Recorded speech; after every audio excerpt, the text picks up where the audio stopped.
so much for coming. This is a wonderful turnout, and it fills my heart to see everybody here. My name is Sarah. I'm the library director here at the Loomis Library.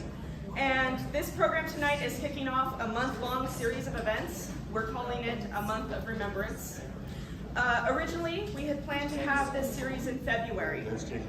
However, because of COVID, we were forced to postpone. But here we are in May, finally able to make it happen. So we're very excited. We had planned to have this series, like I said, in February, and that is because February 19, 2022 was the 80th anniversary of the signing of Executive Order 9066, an order which unjustly incarcerated approximately 120,000 Japanese Americans in 7 different internment camps between 1942 and 1945. Because of the large fruit industry in this area, in the Loomis Basin, many of Placer County's 1,800 Japanese citizens were concentrated in this area. And when Order 9066 came down, Loomis and its surrounding areas lost a significant number of neighbors and friends. And that's not to mention the incarcerated community members themselves, who were forced to give up homes, heirlooms, thriving businesses, pets, and their dignity to be evacuated to these camps. Before I introduce tonight's first speaker, I would like to let you know what other events we have. We do have flyers out there. I hope you all got one. If you didn't, you can grab one on the way out. But this upcoming Saturday, from 10 to 5, in this room, we will have a display of artifacts from our various Japanese American community members, showcasing their families' histories, their families' heirlooms, and all sorts of wonderful items that are related to their Japanese American history and ancestry. On Tuesday, May 12th, once again in this room at 5:30, we will be showing the film Newcastle Gem of the Foothills, a PBS documentary, which I'm sure I've heard from you guys. Many of you have already seen. However, we will also be having a Q&A after the fact with Ed Horton and Barbara Leak, who are community members whose families have lived in this area for generations. And what I liked about that film was that it really showcased the diversity of this area before the war, and I think that's a really important history to showcase. On Wednesday, May 18th at 5:30, we are going to have a teen book discussion on The Things They Carried by George Takei. And we're going to have special guest Fusai Miyamoto at that so that they can hear her story, because she was incarcerated in Tule Lake, I believe, and as a child. And so that will add some good color for that. On Thursday, May 19th at 5:30, we're going to have a book discussion about the book Facing the Mountain by Daniel James Brown. And we will have a special guest, Stu Kageta, whose father, Frank, was in the all-Japanese 442nd Regiment. So once again, add some color to the book discussion and a little bit of extra information there. On Thursday, May 26th, we will end the series with an oral history panel at the Blue Goose. It will not be here. And this panel will feature community members who both lived through the time and who are there to give their thoughts and impressions, both of being interned and also some of being left behind, those who were here and were Caucasian during that time and what that experience was like as well. I want to thank our committee. It was a wonderful committee. It was a large committee, and we've been meeting for almost a year now to bring these events to fruition, and I could not have done any of this without their help. So I really want to drive home that this was a group effort, and I appreciate everyone on that committee. Back to tonight's program. Tonight we're going to have 2 presenters. David Unruhe is here to speak about his book, Japan Towns of Placer County, to give us a historical perspective of the area. And then Rebecca Gregg will present after with a slideshow of various landmarks that highlight this history today. So without further ado, David Unruhe is retired from the California Teachers Association. He considers himself to be an amateur historian and geographer. He received a grant from the California Civil Liberties Project to write his book, The Japan Towns of Placer County. David?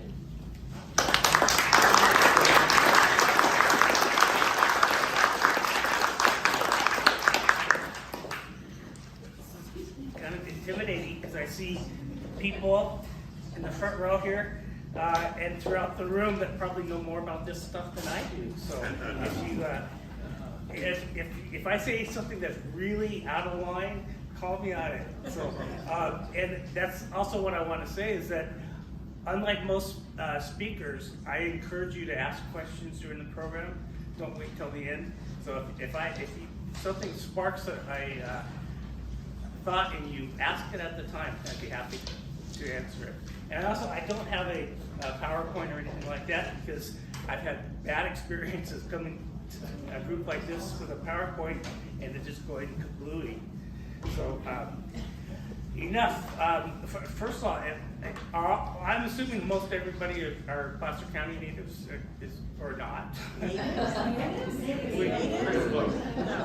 I moved here 30 years ago. I had no idea there was even a Japanese community in Placer County, and then I found out about this community in Penryn, which was at that time didn't even exist anymore. But most of the buildings were still standing up.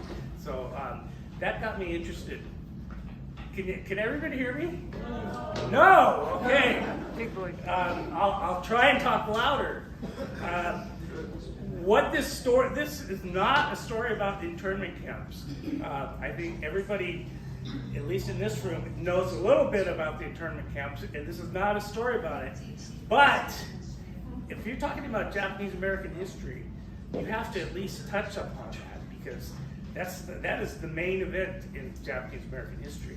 So that basically split the timeline of the Japantowns in half. There was pre-war, there was internment, and then there was post-war. So why is there a Japanese community in Placer County? Fruit? Yeah, exactly. It was first of all there were two ethnic groups that came prior to the Japanese. There were the Chinese and the English. Hence, we have English colony. So everybody knows that the Chinese came and helped build the railroads, right? And then when they were done with all of that hard work, we didn't need them anymore. So we passed the Chinese Exclusion Act, and we didn't let any more in, and some of them we kicked them out. We kicked them out of their Chinatowns and whatever. So the Chinese were left.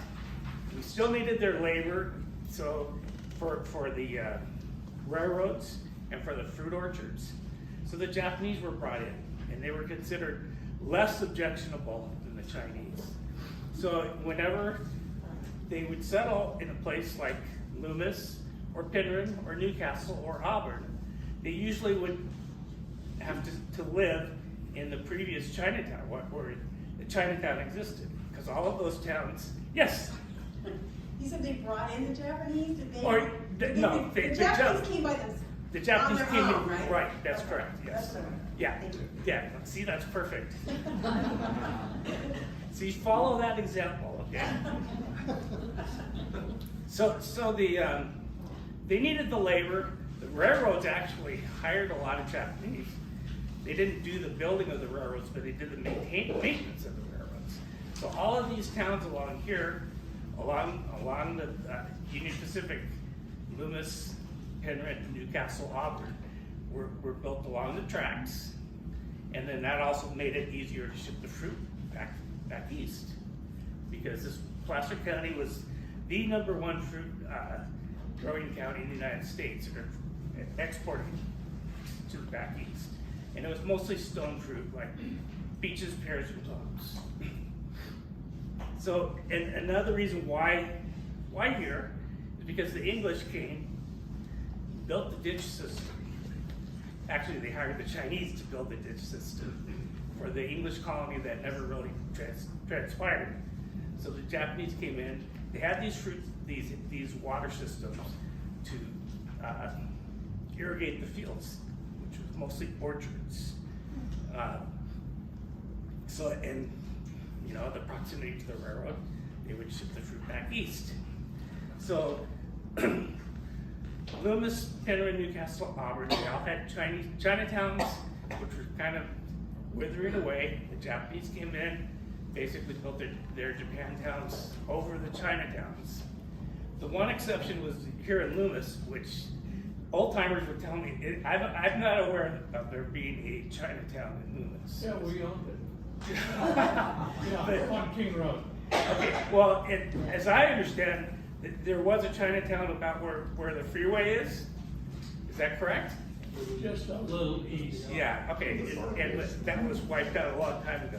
But for the most part, the Japantowns existed where the previous Chinatowns were. So why were Japanese considered more desirable than Chinese? That's a very good question, and I'm not sure I'm good enough to answer that question. But for the most part, the Chinese that came earlier were really peasants with very little skills other than their ability to work hard. Mm-hmm. And so they came and they were abused basically by the railroad workers. The Japanese weren't, as I said, they were only considered mildly less objectionable than the Chinese. So, yeah, could be. Can you still not hear me? I'll try. So, oh, okay. And the other thing I wanted to talk about was the generations, because the Japanese Americans, there's Susie Goto. Hi, Susie.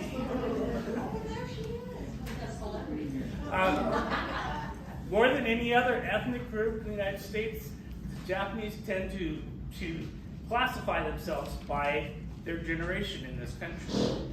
And that's due to historical and cultural background.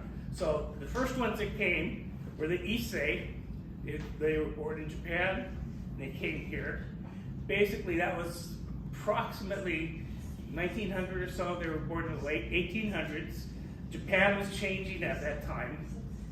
Most of the single men who came were the number 2 or number 3 in their family. So they had no future in Japan, because number one son got everything. So they came here by themselves, and the idea was they were going to make a fortune and go home. Well, it didn't happen. They stuck around, worked, saved their money. A lot of times they were able to, instead of just working the land, they were able to buy the land. So after they decided to stay, then they would go send back to Japan for a wife. The wife would come over, and they would start a family. And so the peak years for starting the families were approximately 1915 to 1925. And then the peak years for the children were in the middle of that time period.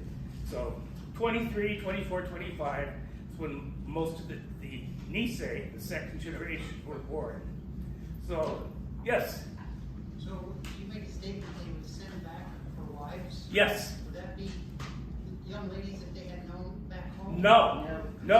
It was either their family in Japan had arranged for their wedding, which was pretty common back then, but they had this also thing called picture brides, where they would the only thing they would know about them, they would the man and the woman would exchange photographs. That's how they would meet. So when the woman arrived, she was expecting this young, handsome bachelor. And that picture was 10 years old. So there was quite a cultural awakening at that moment. But anyway, yeah, thank you. So if you think about the time periods I'm talking about, the most of the Nisei started being born around 1920, 21, 22. The peak years for their being born were 23, 24, 25. So if you add 18 years to that, that means that their peak years of graduating from high school were 1941, 1942, 1943. So that coincides directly with the war. I said I wanted to talk about the war internment, but I have to a little bit. So all of those towns, well, back then there were only 3 high schools in the county. There was Placer High School in Auburn, Roseville High School, and Lincoln High School. There was no Del Oro. Those were the good old days, no Del Oro. So the Japanese population in Auburn in the early 40s was so large that in 1941, the Placer High School class of 41 was almost 1/3 Japanese American. In 1942, the class was 0, because they were all gone. So,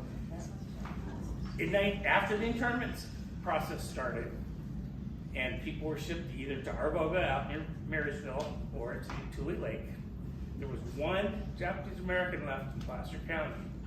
And you all know him, he's pretty famous. Is Pat Morita, the actor Pat Morita.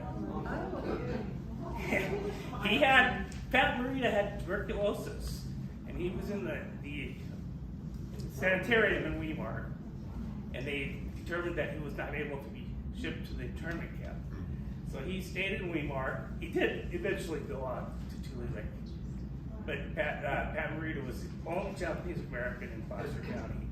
I bet even Ed didn't know that. No comment.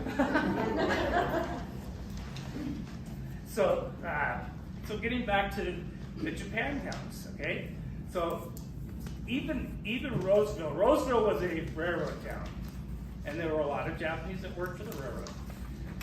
There was not a Japantown per se in Roseville. I'm not sure why, but maybe because it wasn't in proximity to the farms. But there were some Japanese American businesses in Roseville. Old Town Roseville had 2 Japanese markets, Iwasaki Market and Hayashi. And if you go to Old Town Roseville, the Roundhouse Deli, that was the Iwasaki Market.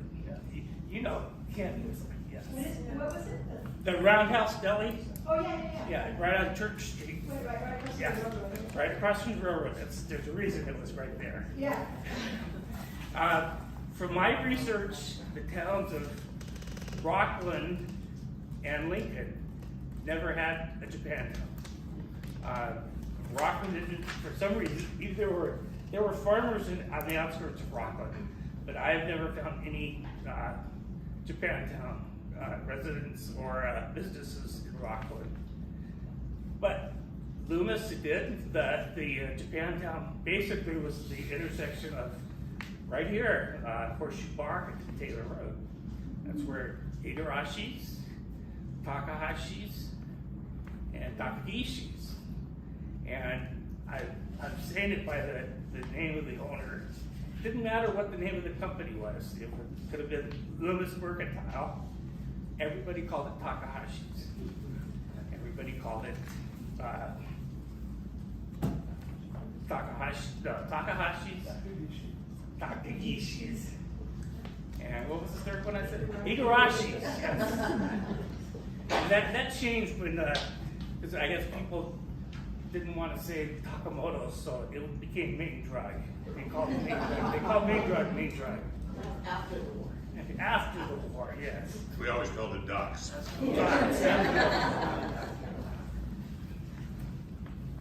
So that was the Loomis Japantown. But basically, the main Japantown in Placer County was Penryn. There actually was a downtown Penryn. Along the railroad tracks was a downtown Penryn. Japantown was farther east along Upper Penryn Road. Is anybody? Are you familiar with the area? Okay. That's right. Some people went to Penryn Elementary School. I did. Yes. So, Valencia Club, everybody knows Valencia. Valencia Club started off as the Hilltop Market, Hilltop Restaurant. And then across the street from that was the gas station where the current deli is. That was Howard Nakai's gas station. Later on, I'm not sure when, but it became Yokota's gas station, isn't that correct? His was next door, his was a signal gas Okay. station next to the Butcher Club. Okay. Jack and his wife lived in a trailer there when they came back from camp. Okay. So there were actually 2 gas stations there? There's a Ridgefield on top of the hill also. Yeah, Bob okay. Jacobson. Okay. Also, you guys probably know this, but the Bel Air Markets started in Penryn. It started by the Wong family in their basement, and they started growing bean sprouts, and that became Bel Air Market. Wow. Isn't that amazing? So, Penryn, as I said, everybody called the businesses by the name of the family. So Penryn, we had the Valencia Club, Hilltop Market, 2 gas stations on the corner, and then 1 block over Penryn Road, we had Godo's. We have a Godo here. We have 2 Godos here. The Godo's Dairiki. We have a Dairiki in the book too. Yamada, Nishimoto's, Mikawa, and Mikawa building is still there. It's actually been remodeled. There was in addition to the 2 gas stations, there was a garage, the K&M garage, Kubo and Matsuda. There was the Pastime Bar. There was a pool hall, drinking establishment, and a little bit of illegal gambling. There was a dentist, a barber, and a Buddhist church. And farther east, you had the town of Newcastle. Newcastle had a Japantown too. It's completely gone. It was basically where the railroad overpass over the freeway is. That was Japantown and Chinatown. Oh, wow. When they decided to put the freeway through, this was a thought process from Caltrans. They called it Caltrans at the time. They would seize the property from eminent domain. They would take the path of least resistance, which meant go through the Chinese community. So that's exactly what they did. The Chinese couldn't object to it. So of all of the Japan towns, I know the least about Newcastle because it really doesn't exist. Maybe it will address it in the movie about Newcastle. I'm not sure. But also, if you know Ken Tokotomi, their family ranch was on where the Valero gas station is now. So they just barely missed getting wiped out by the freeway. And then farther east is the town of Auburn, which also had Japantown on top of the Chinatown. So Old Town Auburn is where the Chinatown, Japantown was. I think everybody knows where Shanghai Restaurant and Bar is, which is now Auburn Ale House. Across the street was Suda Market, which became the Buddhist Church of Auburn. And then when it became the Buddhist Church of Auburn, Suda's moved a few storefronts down to the right. And Suda Market lasted until 2006. And the family still owns the building. Dorothy Suda Fuji is still alive at 100 and still driving. There was also, as I mentioned, the Shanghai Restaurant and Bar, and the owner of Shanghai was a man named Charlie Yu, and he was a character. There was a lot of discrimination against Chinese, but Charlie Yu didn't take it, and he stood up to the bullies, and he had a lot of respect. And he also had, you've heard the expression, liquor in the front and poker in the rear. That's exactly what Shanghai was. You had a little bit of illegal gambling going on there too. So I've talked about the merchants in these towns, The other institution that's important to talk about are the churches. So Loomis, as everybody knows, Loomis was considered a Christian town because of the Loomis Methodist Church, which is way out in the country.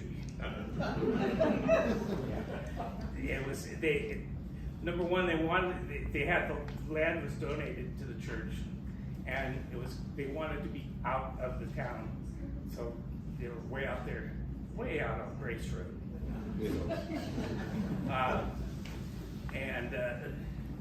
Penryn, where the Buddhist church was, Penryn was considered the Buddhist town as compared to the Christian town of Loomis. That is, in my opinion, that's one of the reasons why the relationships always seem to be better in Loomis than Penryn or Auburn or Newcastle. Most of the Japanese in Penryn, since Penryn was its own self-contained community, they didn't have to interact too much with the Caucasians. They had everything they needed right there in Penryn. But Loomis, Newcastle, and Auburn was different. They had to interact. And so the relationships weren't always as good, especially in Auburn. People will tell you, especially in Auburn, the relationships were pretty bad. And so Penryn had the Buddhist church, and then Auburn also had a Buddhist church in Old Town. And the Auburn Buddhist church never reopened after the war. One of the things I find interesting is that both Buddhist churches in Penryn and in Auburn ran on the weekends, on Saturdays, they ran Japanese language schools for the children. The children who were born here, the parents wanted them to speak Japanese. The Loomis Methodist Church had classes to teach the kids English. So I just find that interesting. So yes. What was the determining factor of which immigrants and Japanese American would become Christians and Methodists, and which would be Buddhists? Well, one of the determining factors was actually where you lived, but some of the Japanese that came to the Loomis area had already been converted to Christianity in Japan, so they came here with that already within them. And then, like as I said, a lot of it depended on where you lived. If you lived in Loomis, you weren't going to go all the way to Penryn for church. You would come to the church in Loomis. Penryn, although there was actually a Methodist church in Penryn, almost all the Japanese in Penryn belonged to the Buddhist church. And then, as I said, in Auburn, they had a separate Buddhist church. Most of those people became members of the Penryn Buddhist church. Okay, so I am getting the high sign. Are there any other questions? Yes. Where was the church in Auburn? Where Suda's Market was, which is now called the Bistro, was the Buddhist church, and Suda's was 3 storefronts to the right. So basically, right there, right in the heart of Old Town, Auburn. Just a comment, the Loomis Methodist Church has a really nice Japanese garden, and the Buddhist church in Penryn has I haven't been to that one yet, but I've heard they've got a great koi pond. It's all the Japanese influence in both of those churches. We just moved up there 2 years ago, so we came across the history sort of backwards by finding out about that stuff and then getting interested in that. So Last summer, because basically the Buddhist church has shut down for the due to the pandemic, but we had a work day at the church, and we discovered there's a family of mink living near the koi pond. They were doing good. Yeah, so mink love fish. But we've been keeping an inventory, and the inventory has not gone down, so. There was another question. Another question over here. Just a comment. My understanding is the 10 acres that the Methodist Church is on was purchased by the Japanese families, that they worked hard to. Oh, okay. earn that money, Rather than rather being donated? Okay, okay, well, thank you. And I did bring copies of my book. I just want to put a little plug in. We had there was a problem with the books were being stored in somebody's garage. And last year when the floods hit, we lost about 200 copies of the book. So I have 18 copies left. And when they're gone, they're gone. So I have them here tonight, and if you're interested, see me after Rebecca's presentation, and I'd be happy to sell it to you. Sorry, Yeah. and I'm the historian for the Loomis Methodist Church, and I just brought 3 copies, but we have like 100 copies of this book. So if anybody's interested, I'd be happy to share those too. Okay. Our history of our church at the Loomis Methodist Church, and it states a lot of what you're describing. Who the people were that started it in 1903 and how they did it. A lot of that's in the starting part of it. And some great pictures. So if you're interested, I was there today. good. I'm here. I'm glad I got it right.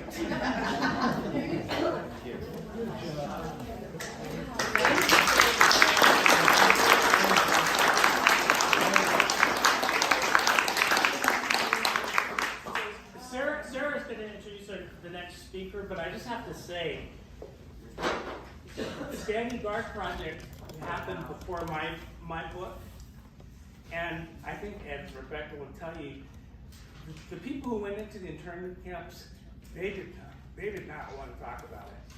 They just didn't talk about it. So people of like Gordy's generation, they didn't know this stuff because the parents didn't talk about it. But Rebecca came along, and she opened that door up, and the people started talking, and they were, by the time I came along, they were happy to talk to me.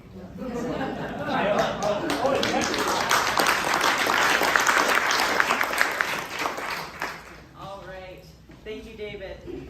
So, as David mentioned, Rebecca Gregg was instrumental in the Standing Guard project at Sierra College, working with a team of faculty administrators, including Bill Suji, and community advisors such as Ida Otani and Shig and Rose Yokoti. Students collected 38 oral histories, which were published in 2001 when Sierra College Press was created. If any of you have not had a chance to look at this book, it is incredible. We do have copies in the library. You can come and check them out here. Rebecca is Professor Emerita of Photography and serves on the board and curatorial committee for Viewpoint Photographic Art Center in Sacramento. Rebecca.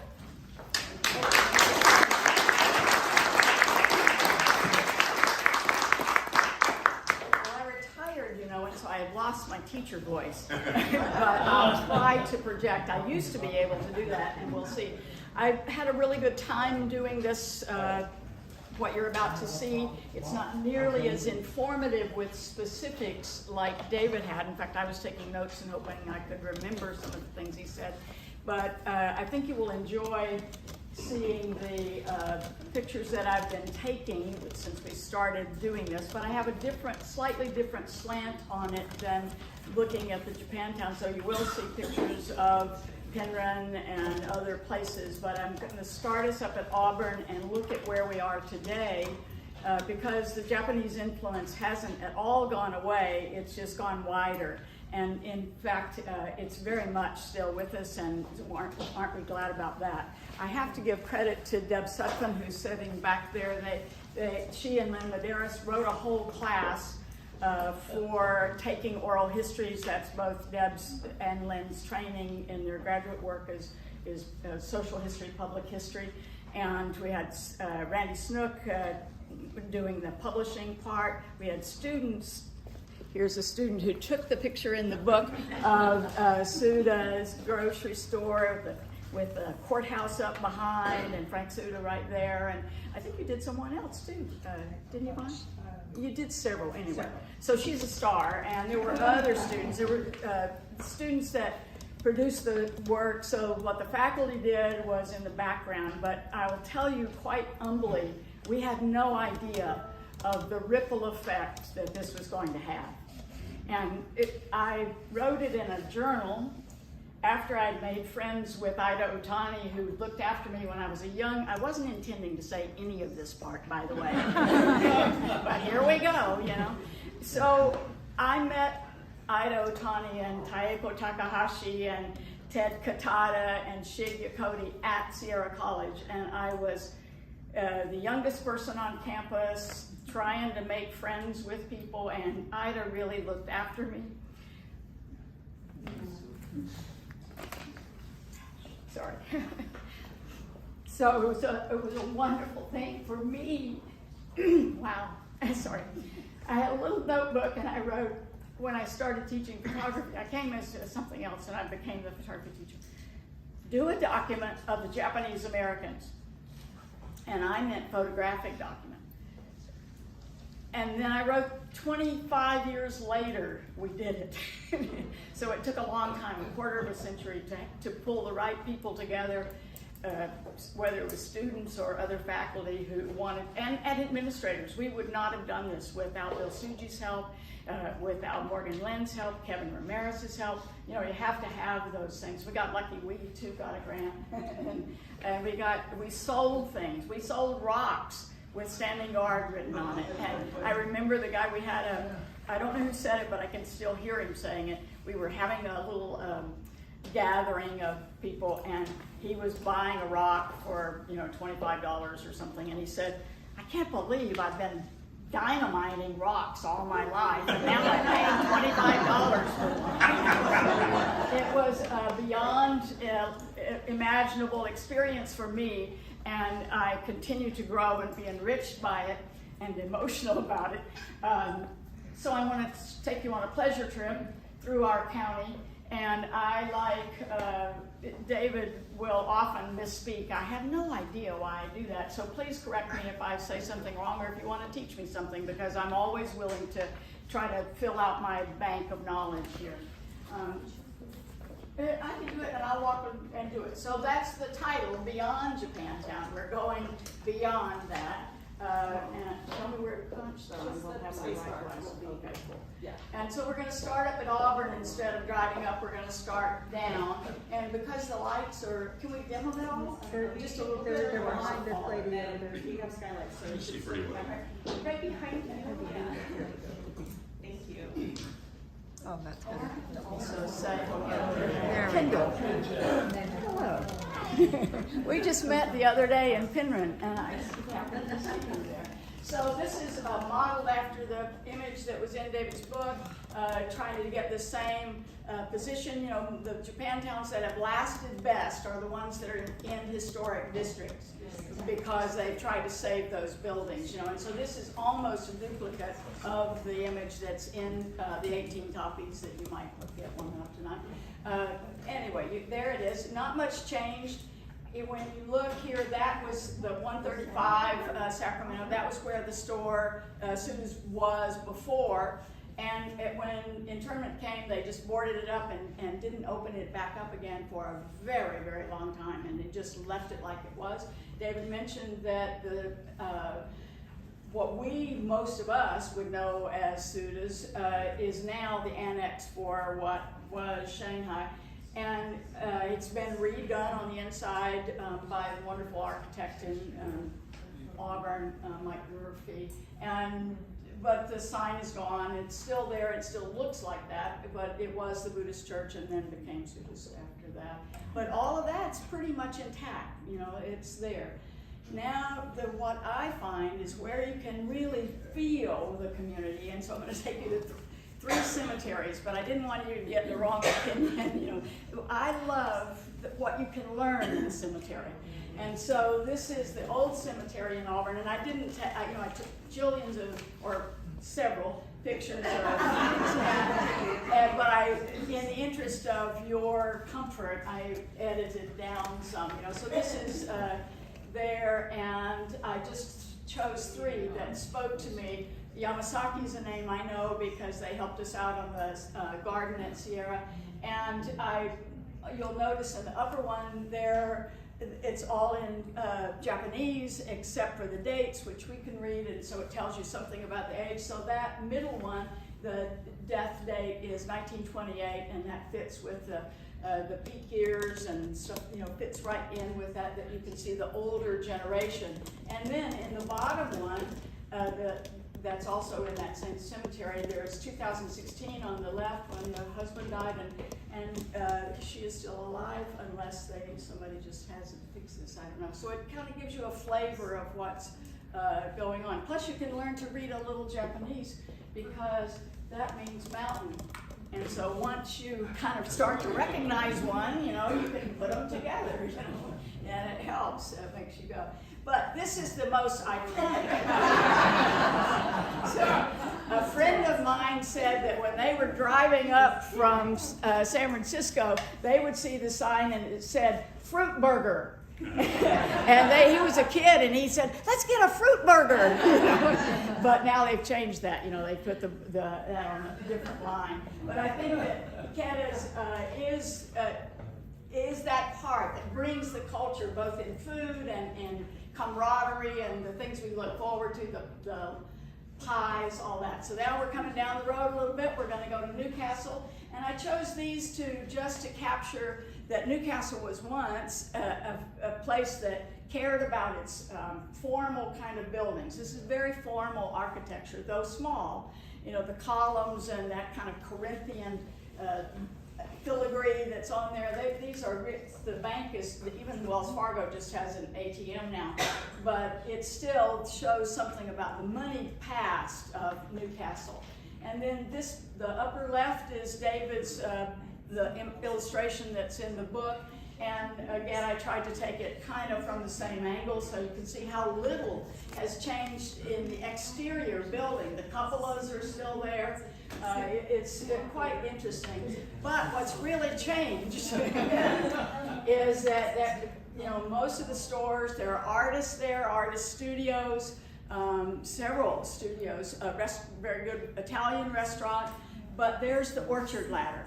And when you go inside, and a big one too, when you go inside, that antique store has several wooden orchard ladders in case anybody wants to risk, have a risky life. And this one, there's one of the things you can't read is it says wine shop and dog grooming, and so other businesses are occupying the shed now, or the packing shed.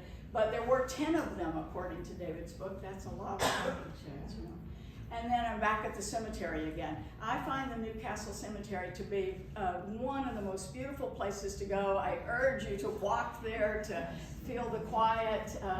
And you can see the influence. Here's one of the maps, of the inside the cemetery is named Bonsai Lane. And there again is there's a Masuda that you can read, and then Nita's in the far background. There's the Nita's over there. John and Sarah here. So, and this one interested me too.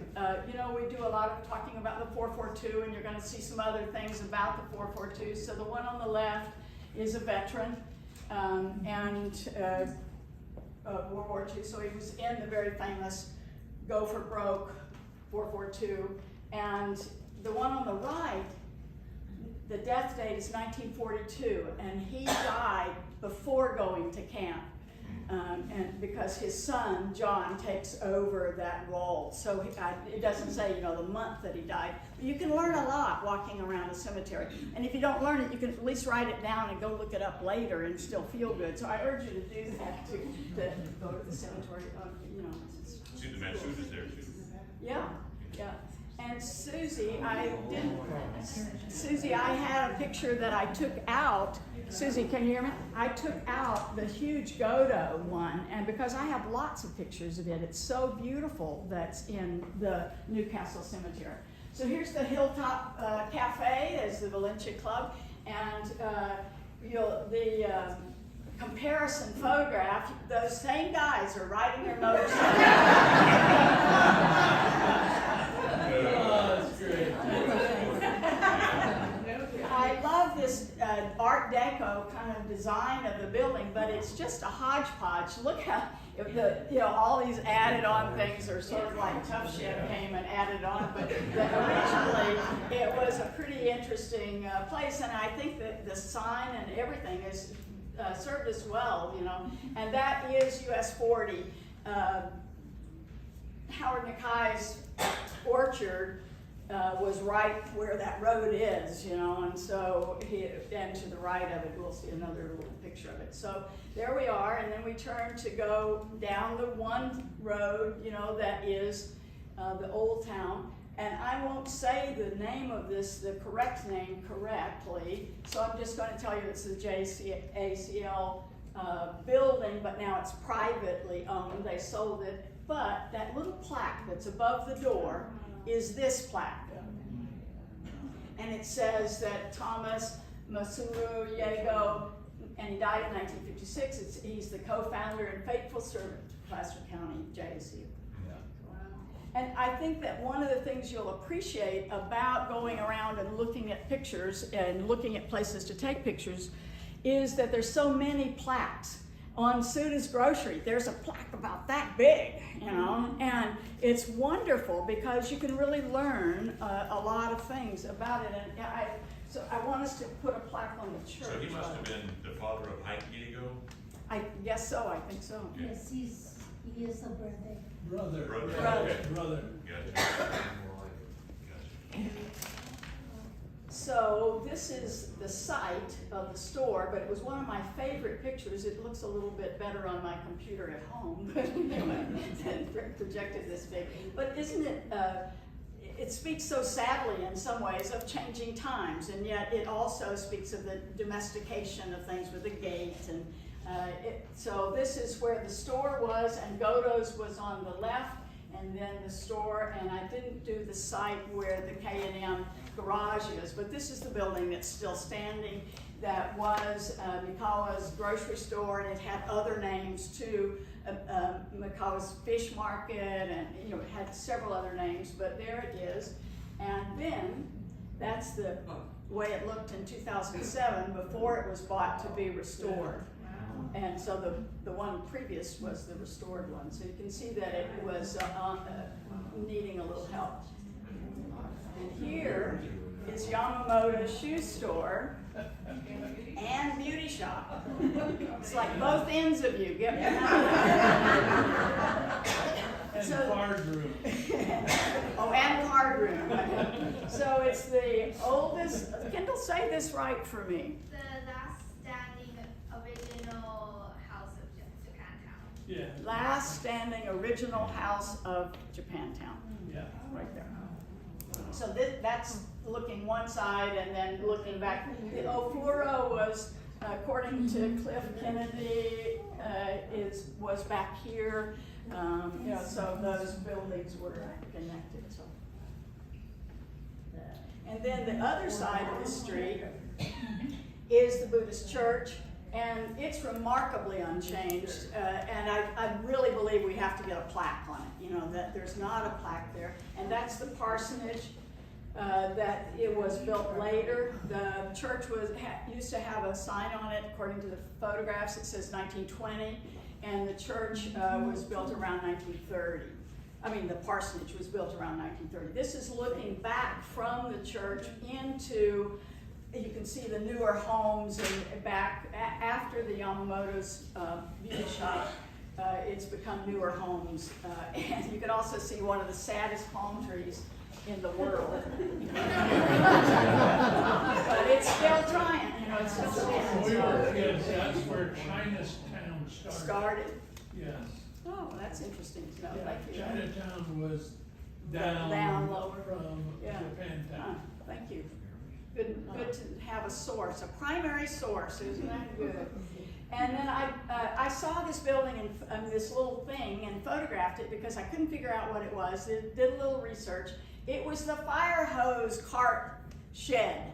And it was evidently built just before they went to camp, but it's still there and kind of filled with people's printings. But you can see the church, so it's right in the parsonage. It's just down from that. And by the way, the place where, when you look at the book, you'll see that there's a bulletin board, a wooden bulletin board that would have been about right here, and that's where the notification of where to assemble was placed, right in front of the church. And this is, I learned from Gordy Takamoto the other day, Dr. K's dentist office, and it's the newest building after the war, before the upstart, you know, so it was built. So he had a dentist office in there. I too wondered what that building was, because it kind of had the shape of a barrack, but smaller, and so it was a dentist office. So was that along Penryn Road then? Yes, that's just the right sides between where the school was and the church. Right next to the play yard. Right next to the play yard. I took pictures of the school vacant lot and stuff, but I didn't show them. And then I didn't take pictures of all the sheds that are still there, because they're all something else. You know, there's a storage facility, but they're still standing. There's a boat storage place there behind this, and then the fire department, the volunteer fire department's down this way. But it still has the distinctive look of the fruit shed, and the railroad track is just right there. So convenient, you know, that the way it is at Blue Goose. So at the end of my photographing that day, I pulled out, and I thought, oh my gosh. So I pulled back in. That's Mount Diablo. And so if you take yourself back in time, you can imagine how beautiful. You know, it's a lot of work to be an orchard farmer, I'm sure. But it was a beautiful place to be, you know. And so this is just sunset, and smog set a little bit, but Looking down Penryn Road. looking down Penryn Road. And so going on down the road, you turn on Boyington like you're going to get on the freeway, and the Buddhist church is off. The woman that asked, it's only been with us 2 years. Thank you for moving here. We like it. So this is a long driveway that goes down there, and I liked the way they kept a kind of Asian flavor to that. This sign that's on the left is on the road. If you're not careful when you take this picture, you'll have the Union 76 thing right at the top of that. And I had to get a funny position to get that thing out of there. But anyway, it's right behind that. The church bell, 1902. And there's the koi that the mink haven't gotten. I took pictures, but didn't include them of the garden. You know, they have a lovely little koi pond, and some of the black pines are leaning out and propped up. It's so sweet, the care that's taken. So you'll enjoy it if you go there. This is a very Asian thing to do. I used to teach some design and would tell people, don't write things down like that. It's so hard to read them. You have to put every letter. It's so difficult. Don't do that. But if you're trained, if your language writes things down, you know, and reads that way, then that's what you would design this rock. And so it makes perfect sense when you think about how Japanese, you know, when you think about the headstones that we just saw, how they were done. So, but it's a little hard for us to put it together, I think. But still, it's a lovely rock. It's really big, donated by the Yamasaki family. And I know that because there's a little plaque there. Okay, so you got to get a plaque on that church. So here we are. This is one of my favorite pictures because I saw that guy coming and I thought, okay, I'm waiting for that guy. You can see some changes, but the sign is still there, so I made a little list. On the right-hand side, there were trees then, and notice that the car, that's the spare tire on the back of the car, so they're pulled in straight, but we've lost that to another lane of traffic. You know? So we've lost the last 2 steps, and you can't park there anymore. You know, that became a lane. So, but everything else is pretty nice, I think, in terms of the caping of that. Yeah. Who owns that building? I don't know. And is there an ordinance that prevents somebody from destroying that sign? I worry so much. I've been here 40, 50 years now. And that sign is so prominent. Right. I'd hate to see anybody buy that store and then paint it over. Yeah. Well, I don't know the answer to the first one. Does anybody know who owns the I think that entity that owns it, they own, Brad's Bistro is, and the whole kind They of, own it all. yeah, so the whole like corners there, like what someday will be a roundabout. But, don't worry. But anyway, but I think they have let's write them a letter, you know, tell them. Because I agree, that sign really speaks to it. And the brickwork, you know, the brickwork on that building, because those bricks were probably made in Lincoln, don't you imagine? Yeah. I think they're just, it's just beautiful. So. Did there used to be like a way back when, like a little theater in there? I heard that. So, there's Gordy back there. So long, farewell. May Gregg. Did anybody, oh yeah, I'm sure a lot of people, when they took the siding off, you could see the old boards. That was kind of neat at one time. I don't know if the siding's back on or not. But the siding on, I don't know what street runs. Yeah. But they took the siding off for repairs maybe, but it showed the old boards behind that. Everybody kept hitting the building. Yeah, poor Joanne. Yeah, they had to fix it. So, I didn't take a picture of there were some wonderful granite benches, and this is one of the signs that's there, another plaque. But it's tiny, it's a little bitty. Joanne and Gordy are here.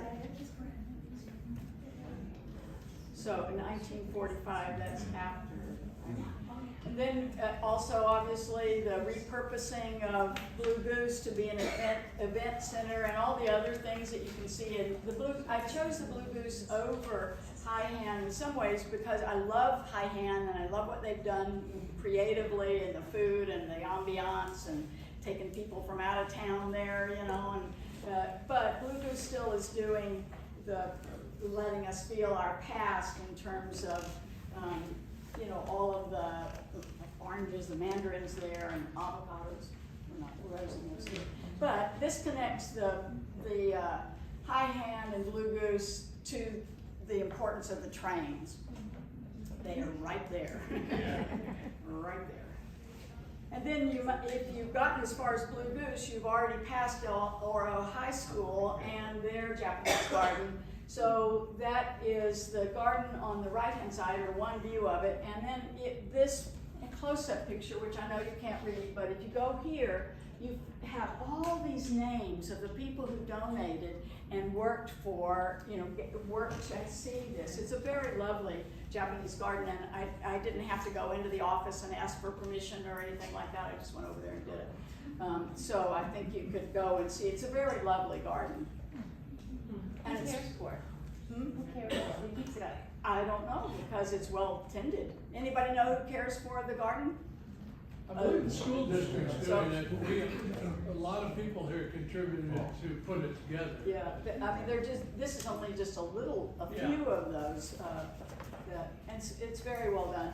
So this is Sierra College, and we were the same people who did the garden, who did the book, helped build the garden, and we got Tiger brought rocks down from, way up the hill, way up the hill. But we're building another building back here. And so that gate was built in North San Juan using Japanese technique. And this says standing guard on that rock that's covered up. But don't go over there right now because the campus is all torn up. I can't find my way. I worked there 48 years. I can hardly find my way around, but it will be back to being beautiful again. But it's going to take a little while. But in the meantime, this is the Methodist Church that was spoken of already. And so there's the main sanctuary, and the modern one is on the left. And just to the right of this is a wonderful Japanese garden that has all kinds of little signage for different lighting and stuff that was donated by people. So it really helps you to feel the community when you go there. And it's another place that they welcome you just to sit and be quiet, you know, or admire or take ideas home. In the back of the sanctuary is this mural with an explanation of what each of those things, it's a mural sculpture, so it's wooden sculpture, and this one has dates, like this is 2008, which was one of their historic things. This is Barb Wire, you know, that's a married couple, Bob and Barb. You know? That wreath of barbed wire there is the internment. So it is recording the history. And then to the opposite side, Rebecca, what? Alan Takagishi that put that together is here somewhere. Yeah, it's right there.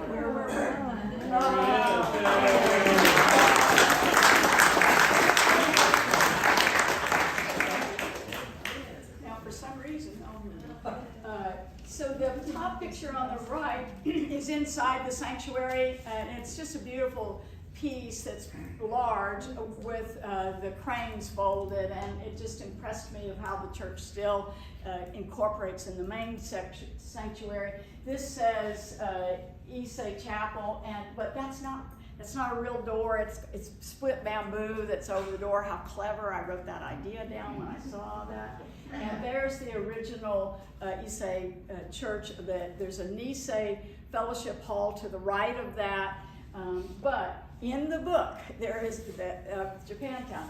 There's a tree right here that they had to plant a new one for, but it's almost the same view. It's just really remarkable how well it's been maintained. I'm a little off here. So this is Sasaki Park. We're in Rockland now, coming on down. And Sasaki Park, just before that, was the Ueda farm, and it was called Southside Ranch. So the farm is no longer, it's the houses in the background, but the road is part of the way the culture is still being affected because it's named for the ranch. And this is a hill, that's a tower up there, and their property went all the way up the hill in each of those farms. And then coming down from that, so you can see Ueda, Sasaki, and Hori. So Mr. Hori, in 1920, chiseled his name on that rock. Yeah. And the rock is as tall as I am. What park is that in? That's not in a park. Oh, how would I find it? You'd have to come to I have to come talk to you. Yeah. It's up a private road, but if you really wanted to see it, I could tell you where it is.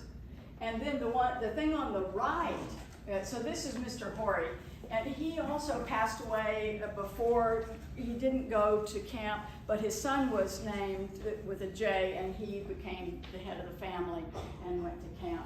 So this is downtown Rockland, where the railroad and in Front Street where St. Mary's is, all that new orchard has been installed there, and this is the plat of that right there. So it's wonderful at all seasons to go. This was at the very first of spring. You can see the few blooms, but and there's really easy parking there. So if you want to go hear a few bees buzz around you and stuff, go there. You know. Rockland Cemetery, and again, learning as you go. This before I made the connection of things, I went to this cemetery, and the upper right has the most beautiful inscription. It has a haiku there. I'll read it to you because I know you can't read it. Coolness, so it's a little short poem, right? Coolness of autumn, together with my wife, waiting, following.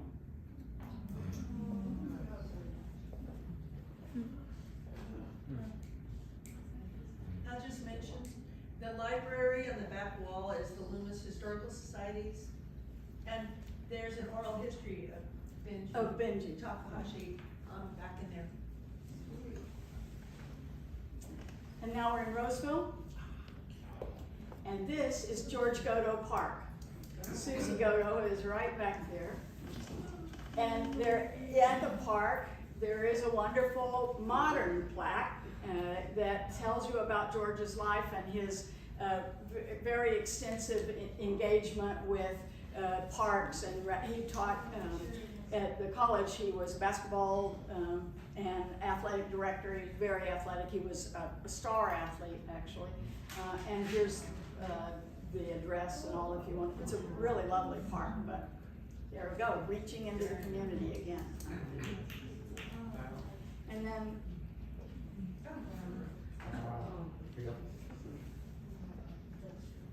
go there on a weekend is my suggestion. So it's a little difficult. I was there kind of at the wrong time of day, but we don't get clouds every day, and I wanted some clouds. So that's the statue of the 442 liberating the Texas battalion. They lost more men trying to liberate this stranded and isolated battalion than was in the battalion.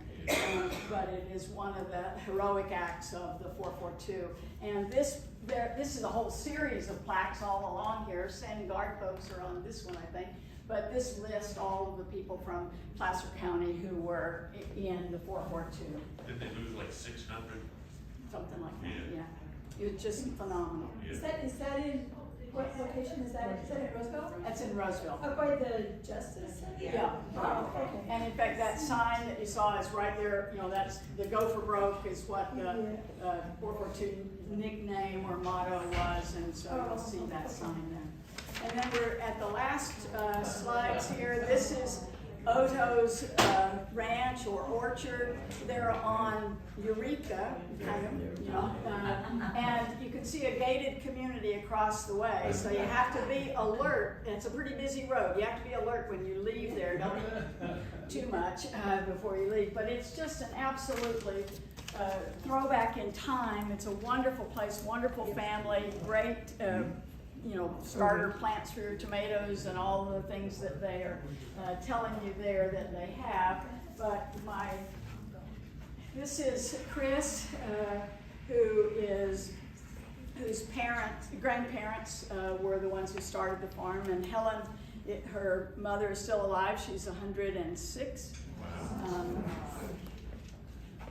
And when I introduced myself and said that I was taking pictures for this project, she took me into this shed and showed me this writing. And the writing says May 24, 1942, and that is the leave day.